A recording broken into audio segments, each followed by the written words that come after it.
Gadis yang tiduran ini tiba-tiba terbangun karena tanda peringatan bencana yang berbunyi di setiap ponsel mereka. Mira pun memutuskan pergi terlebih dahulu dari yang lainnya sesuai anjuran untuk mencari tempat yang aman. Korea Selatan memang hampir setara dengan negara Jepang dalam hal peringatan dini akan adanya bencana badai besar. Sesampainya di apartemen milik orang tua Mira, dia ikut serta memeriahkan ulang tahun sang kakek yang semakin kehilangan semangat hidupnya. Setelah itu, ayah kandung Mira menyuguhkan banyak sekali ayam goreng tepung hasil masakannya kepada Mira dan adiknya. Kebetulan ayah Mira bekerja sebagai juru masak di sebuah restoran fried chicken. Di waktu yang sama, sang ayah kembali mengungkit tentang keberlangsungan hidup sang anak gadis satu-satunya. Dia memohon kepada Mira untuk segera mencari jodoh. Di usianya yang menginjak 28 tahun, Mira masih belum bisa menentukan kemana arah hidupnya di masa depan. Perbincangan tersebut membuka pikiran Mira. Dia lalu pergi ke apartemen milik Yunho demi bisa membahas hubungan mereka. By the way, Yunho bukan sekedar teman satu gamenya belaka. Kebetulan keduanya menjalin hubungan asmara sebagai sepasang kekasih. Bahkan Yunho dan Mira tak segan tidur bersama selama ini. Seraya memainkan tripod elastis yang berbentuk ular lucu, Mira mengungkapkan keluhan rasa sakit pada kepalanya akibat terlalu sering marah-marah. Mira merasa semakin tertekan akibat pekerjaannya yang tidak kunjung rampung. Dia bekerja sebagai seorang staff pemrograman di sebuah studio developer game bersama partner kerjanya yang bernama Daisy. Keduanya selalu menemui kendala dalam merancang pergerakan dasar pada setiap karakter game di dalam proyek yang mereka kerjakan. Kemudian Daisy dibuat terheran-heran saat melihat partnernya yang tiba-tiba terdiam sambil melongo seperti orang linglung. Rupa-rupanya belakangan ini Mira mengalami gejala sakit kepala serta mudah lelah dan lemas pada tubuhnya. Pada saat jam istirahat, Mira lekas pergi ke apotek untuk membeli beberapa obat masuk angin. Namun sesaat setelah Mira meminum obat yang dia beli di depan apoteker, Mira mengatakan kalau bau dari obat tersebut sangatlah menyengat dan tidak enak. Si apoteker pun langsung heran bagaimana bisa Mira berkata demikian. Padahal bau dari obat tersebut masih tergolong biasa saja. Tanpa berpikir panjang, si apoteker langsung bertanya kepada Mira, kapan terakhir kali dia menstruasi? Pertanyaan tersebut sontak membuat Mira langsung terdiam. Dan benar saja, Mira lekas meminta izin untuk menggunakan toilet apotek. Nah guys, penasaran dengan kelanjutannya? Kuis saksikan next part ya. Gadis ini mengeluarkan hasil tes pack ke hadapan temannya yang sedang makan. Bukan hanya satu, saking tidak percaya akan hasil yang muncul, dia langsung memborong 15 batang alat tes kehamilan dengan merek yang berbeda, membuat temannya ini terkejut atas apa yang dilakukan Mira. Kini mulai terungkap bahwa penyebab utama dari perilaku emosionalnya yang semakin labil serta beberapa gangguan kesehatan yang dia rasa merujuk pada kenyataan kalau dirinya sedang hamil. Kim lekas mengantar sahabatnya pergi ke klinik guna memastikan lebih rinci tentang kehamilan Mira. Dan benar saja, sang dokter yang kebetulan adalah guru masa sekolah Mira langsung membenarkan akan kehamilan Mira sambil menunjukkan foto hasil scan USG padanya serta menjelaskan hasil gambar tersebut kepada Mira. Meski sudah melihat janin kecil yang bersarang di perutnya, Mira tetap saja kekeh tak percaya akan kehamilannya itu. Dia berulang kali membantah akan kehamilannya karena selama ini dia tidak pernah melakukan hubungan haram dengan siapapun. Bahkan Mira sampai beranggapan kalau sesuatu yang tumbuh dalam rahimnya adalah sosok bayi alien yang berusaha menjajah bumi. Pikiran Mira kini sudah sangat kacau sampai-sampai menganggap ada bayi alien di dalam perutnya. Bukannya berterima kasih kepada mantan gurunya tersebut, Mira justru semakin emosional. Mira malah memarahi Pak Dokter yang dia yakini telah melakukan kekeliruan atas hasil pemeriksaan ini.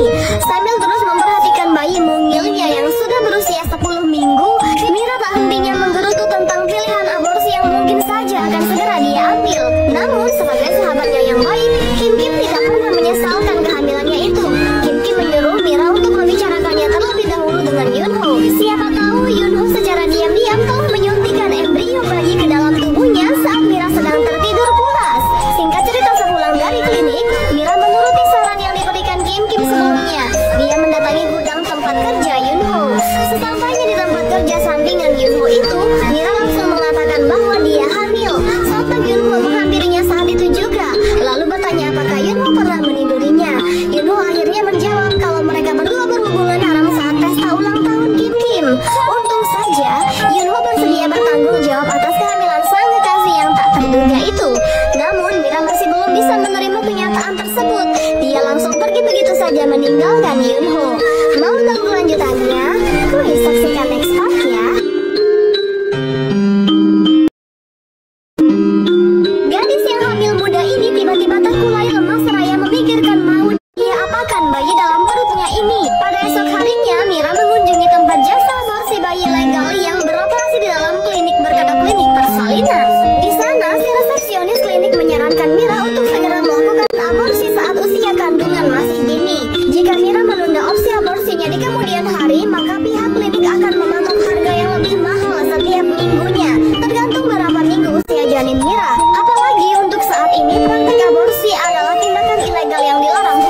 kakak kandungnya sendiri di tempat yang sama, yang secara kebetulan sedang hamil besar sama seperti adiknya. Nama dari bumil cantik ini adalah Kammi. Sontak keduanya menghabiskan waktu sampai mereka dengan saling merumpi di dalam mobil milik Kammi. Berbeda nasib dengan Mira, Kammi menjadi sosok wanita sukses setelah berhasil menjalankan bisnis online shop yang dia dirikan beberapa tahun sebelumnya. Bahkan Kammi mampu membeli rumah mewah super megah dengan pekerjaannya tersebut. Usai bekerja saat sedang berada di area parkir, Mira seketika dibuat terkejut sekaligus marah saat mendengar bahwa Yunho datang ke rumah orang tuanya. Sontak dia lekas bergegas menuju rumah dan langsung mendapati kalau Yunho sedang duduk manis di hadapan ayah dan ibunya. Apa yang dilakukan Yunho saat itu membuat Mira salah tingkah dan gelisah. Mau tahu kelanjutannya? Kuis saksikan next part ya. Gadis ini salah mengira sang pacar membocorkan kehamilannya terhadap kedua orang tuanya. Sontak kedua orang tua Mira terkejut mendengar berita itu dari mulut anak gadisnya sendiri. Betapa bodohnya Mira, padahal Yunho masih belum menjelaskan kalau Mira sedang hamil. Malah justru Mira sendirilah yang mengatakan fakta mengejutkan tersebut. Sontak keduanya langsung buru-buru keluar dari ruangan tersebut. Sebenarnya Yunho saat itu sedang berdiskusi ringan dengan kedua orang tua Mira mengenai rencananya untuk menikahi Mira dan menjadi orang tua yang bertanggung jawab atas bayi yang dikandung Mira. Tak terbayang betapa bodohnya sikap Mira barusan yang dengan sangat gegabah membeberkan kehamilannya kepada orang tuanya. Tentu hal tersebut bakal membuat ayah dan ibunya menjadi semakin khawatir. Untung saja di sini Yunho sangat mengerti perasaan Mira hingga dia menyatakan niat baiknya. Setelah menyatakan isi hatinya, Yunho kemudian memberikan sebuah cincin pernikahan kepada Mira sebagai tanda kalau saat ini Yunho sedang melamar Mira. Mira pun menceritakan hal tersebut kepada Kim. Setelah meminta saran, Kim langsung menyuruh sahabatnya untuk menerima lamaran yang diberikan oleh Yunho kepadanya. Apalagi untuk saat ini pemerintah Korea Selatan sedang gencar mendukung setiap warganya yang mempunyai rencana untuk menikah di usia produktif. Tepat di usia kehamilan 18 minggu, Yunho akhirnya mengajak kedua orang tuanya berkunjung ke rumah keluarga Mira. Sepertinya keluarga Yunho dan Mira sedang melangsungkan semacam acara besanan atau yang biasa disebut dengan prosesi tukar cincin. Namun acara pertemuan tersebut berjalan tak sesuai yang diharapkan.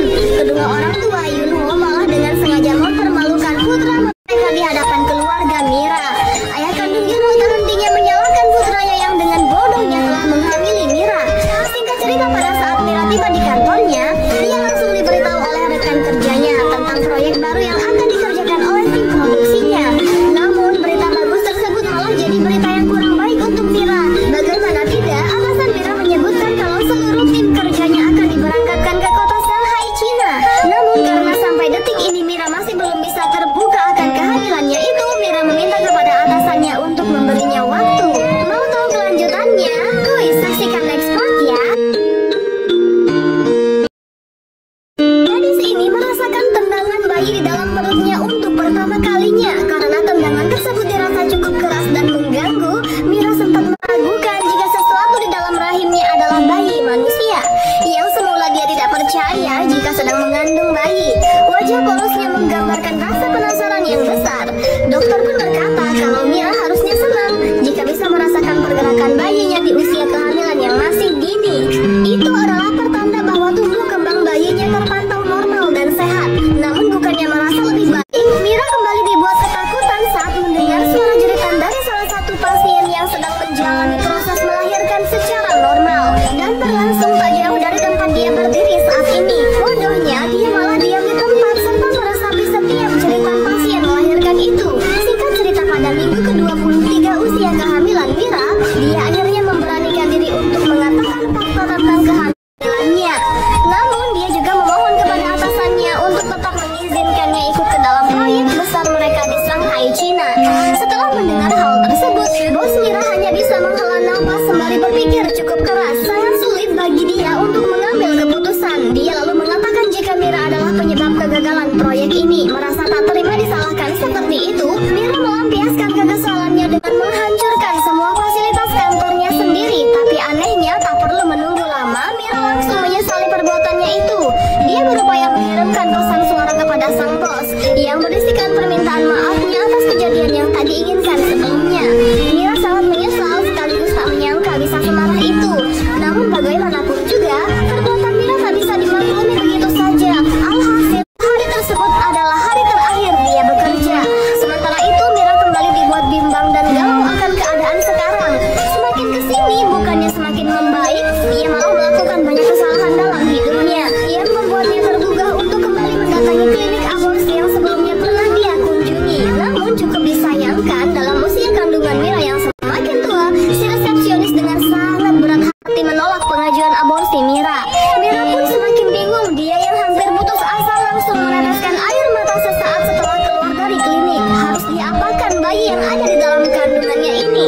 Singkat cerita, beberapa bulan kemudian, Mira akhirnya memantapkan pilihannya untuk menjaga bayinya hingga lahir. Dia juga berjuang mencari mata pencaharian baru. Mira pergi ke segala tempat sendirian demi bisa menemukan perusahaan yang bisa menerimanya bekerja meski dalam kondisi hamil besar. Namun apalah daya, Mira harus menerima kenyataan bahwa mencari pekerjaan bukanlah hal yang mudah. Bahkan untuk orang biasa yang tidak sedang hamil pun sangatlah susah, apalagi untuk dirinya yang sebentar lagi akan melahirkan. Suatu hari, sesaat setelah menjalani pemeriksaan kandungan secara rutin, Pak Dr. Ong Jung menceritakan satu rahasia yang selama ini tidak pernah dia bagikan kepada Mira, yaitu cerita tentang masa lalu istrinya yang ternyata telah meninggal dunia saat melahirkan anaknya. Mendengar hal itu, Mira seketika terdiam setelah sebelumnya sempat dibuat takut dengan rasa sakit yang akan dia rasakan. Kini dia menjadi semakin takut jika kelak dia tidak akan selamat saat melahirkan bayinya. Dia hanya bisa merenung seharian penuh. Setelah Mira mencurahkan semua ketakutannya kepada Kim Kim langsung menyuruh Mira untuk segera melakukan aktivitas fisik yang menyehatkan. Mau tahu kelanjutannya? Kuis saksikan next part ya. Melakukan senam yoga demi kelancaran persalinan si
jabang bayi. Dan keputusannya pun sudah bulat. Tentu Yunho tak akan membiarkan hal itu terjadi. Dia semakin naik pitam, langsung memarahi Mira sembari mencengkeram tubuh Mira dengan sangat erat. Mau tahu kelanjutannya?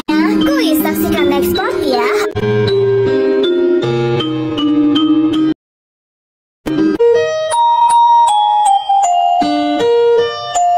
Gadis yang hamil besar ini menjerit perutnya kesakitan dan benar saja sekarang sudah saatnya Mira untuk melahirkan. Setelah para pihak medis memberikan bantuan dengan cara mendorong perut Mira, dia akhirnya berhasil melahirkan bayi kecilnya yang masih tidak diketahui jenis kelaminnya. Dia pun menyambut bayi yang dia juluki pembuat onar itu. Sebelumnya, ketika sedang hamil, gadis ini mendapat perlakuan tak baik dari sang kekasih karena saat itu Mira memutuskan ingin merawat bayi sendirian. Namun masalah selesai begitu saja. Setelah mengalami kecelakaan, Mira yang terluka secara perlahan keluar dari mobilnya. Terlihat jelas kalau dia mengalami pendarahan. Belum sempat meminta pertolongan kepada orang lain, hanya selang beberapa langkah saja, Mira akhirnya terkapar di atas aspal setelah kehabisan banyak darah. Dia kemudian tersadar di dalam rumah sakit. Akibat peristiwa tak terduga tersebut, Mira mengalami cedera patah tulang pada lengan kirinya. Lalu dia lekas meraba bagian perutnya sambil bertanya kepada Pak Ong Jung tentang keadaan bayinya saat ini. Untung saja bayinya masih terselamatkan. Itu pun karena sang ibu secara spontan telah melindungi bagian perutnya dengan kedua tangan sesaat sebelum terjadi benturan. Mira pun menangis terseduh-seduh di depan gurunya. Dia berkata mengapa semua ini terjadi kepadanya. Mengapa harus dia yang merasakan penderitaan ini? Ong Jung hanya bisa menyuruh Mira untuk tidak memikirkan hal lain dan memaksanya untuk beristirahat dengan nyenyak. Setelah